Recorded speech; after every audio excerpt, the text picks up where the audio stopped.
Ловкость рук и хитрость – это все, что понадобилось опытной мошеннице, чтобы обвести вокруг пальца продавца магазина. Сандара за полгода работы никогда бы не подумала, что станет жертвой мошенников. Но съемки камер видеонаблюдения доказывают обратное. Девушка даже не заметила, что стала жертвой аферистов. Женщина, купила пряники имбирные и, собственно, как мне казалось, она мне оплатила. И я сдачу дала ей ровно. А потом мужчина подошел, спросил про жасминовый чай и так далее.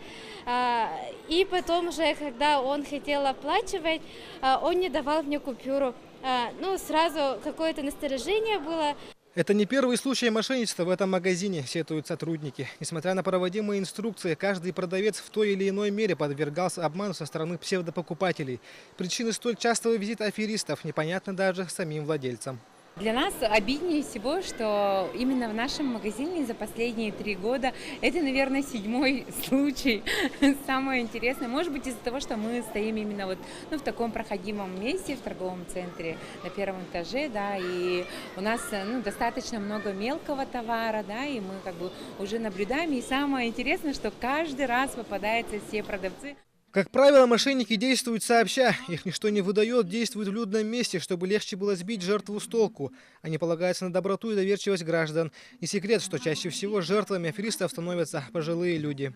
Также имеют различные виды контактных мошенничеств, когда люди представляются социальными работниками, соцслужб, газовыми работниками, электриками, проникают в квартиру, похищают денежные средства, либо представляясь сотрудниками пенсионного фонда.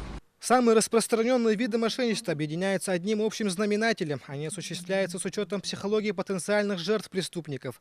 Афера продумывается до мельчайших деталей и способна обмануть бдительность даже самых осторожных и внимательных людей.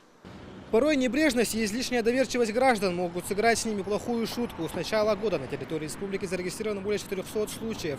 Большинство аферистов предпочитают использовать бесконтактный вид мошенничества, что не вызывает особых затруднений. Владимир Судолов, Василий Соловьев, Александр Князев, Максим Бурцев. Вести, Якутск.